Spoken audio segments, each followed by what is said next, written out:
ವಾರ್ತೆಗಳ ಮರುಪ್ರಸಾರ. ಸತ್ಯಮಂಗಲ ಕಾಡಿನಲ್ಲಿ 3 ಜನ ಅರಣ್ಯ ಅಧಿಕಾರಿಗಳನ್ನು ಅಪಹರಿಸಿದ ಕಾಡುಗಳ್ಳ ವೀರಪ್ಪನ್ ಬೇಡಿಕೆ ಪೂರ್ಣಗೊಳಿಸದಿದ್ದಲ್ಲಿ ಅಧಿಕಾರಿಗಳ ತಲೆ ಕಡಿಯುವುದಾಗಿ ಎಚ್ಚರಿಕೆ ನೀಡಿದ್ದಾರೆ. ಎಂತ ಜನ ಇರ್ತಾರೆ ನಮ್ಮಷ್ಟು ಪಾಪ ಅಲ್ಲ. ಅದೌದು ಅಣ್ಣ, ಸಾಹೇಬ್ರಿಗೆ ನಮ್ಮಲ್ಲಿ ಒಂದು ಚಾ ಕೊಡಿ.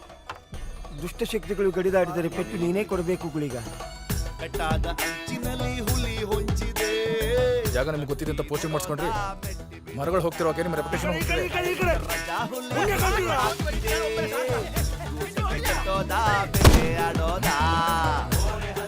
ಶಿಕಾರಿನೂ ಜ್ವರ ನಡೀತಿದೆ.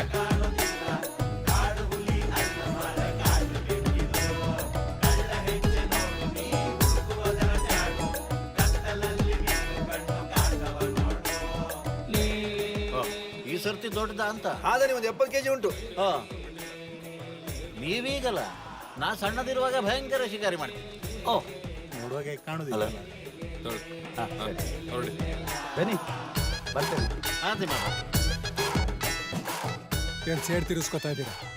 ನೀವು ನಮ್ಮ ಫಾರೆಸ್ಟ್ ಆಫೀಸರ್ ಮಾರೆ, ನಿಮ್ಮ ಹತ್ರ ಸೈಡ್ ಡಿಪಾರ್ಟ್ಮೆಂಟ್ಗೆ ತೊಂದರೆ ಆಗೋ ಒಂದ್ ಹೆಜ್ಜೆ ಕಾಣಿಸಿದ್ರು ಏರೋಪ್ಲೇನ್ ಹಚ್ಚಿಬಿಡ್ತೀನಿ. ಅದ್ರಲ್ಲಿ ಒಮ್ಮೆ ಹೋಗ್ಬೇಕಲ್ಲ. ನಿಮ್ಮ ಪ್ರಾಣಿಗಳು ಬಂದು ನಮ್ಮ ಹೊಲ ಹಾಳು ಮಾಡ್ತದಲ್ಲ, ಆಗ ನಾವೆಂತ ಮಾಡ್ಬೇಕು? ಶೂಟ್ ಮಾಡ್ಬೇಕಷ್ಟೇ. ಕಾಡಲ್ ಪ್ರಾಣಿಗಳು ಎಷ್ಟಿವೆ ಅಂತ ನಮಗ್ ಲೆಕ್ಕ ಇದೆ. ಶಿಕಾರಿ ಮಾಡೋರು ಜನ ಇದ್ದೀರಾ ಅಂತ ನಿಮಗ್ ಲೆಕ್ಕ ಇರಲಿ. ಎಲ್ಲಿ ಮಿಸ್ ಆದ್ರೂ ಇಬ್ರಿಗೂ ಲೆಕ್ಕ ಸಿಗತ್ತೆ. ಓ, ಶಿಕಾರಿ ಮಾಡ್ಲಿಕ್ಕಿಲ್ಲ ಅಂದ್ರೆ ನಮ್ಮ ಗನ್ನಿಗೆ ಅಂತ ಲೈಸೆನ್ಸ್ ದೀಪಾವಳಿ ಬಿಡ್ಲಿಕ್ಕೆ ಕೊಟ್ಟಿದ್ದಾನ. ಮಾತಾಡುವ ಬಂದಿರಾ? ರಮಣ, ಹೊಸ ಚೆಕ್ ಪೋಸ್ಟಾ? ಕಳ್ದ ಕಾಟ ಜಾಸ್ತಿ ಆಗಿದೆಯಲ್ಲ, ಅದಕ್ಕೆ. ಅದು ಒಳ್ಳೆಯದಲ್ಲ. ಬರ್ತೇವೆ. ಹತ್ತೂರ ಹುತ್ತದಲ್ಲಿ ಹಾವು ಮಲಗಿದೆ. ಕತ್ತಾಲಿ ಬಡಿಯೋದ, ಹಾಲು ಸುರಿಯೋದ. ಗಾಯಗೊಂಡ ರಜಾ ಹುಲಿ ಗುಟುರು ಹಾಕ್ತಿದೆ. ಊಟಕ್ಕೆ ಕಟ್ಟೋದ, ಬೇಟೆ ಆಡೋದ.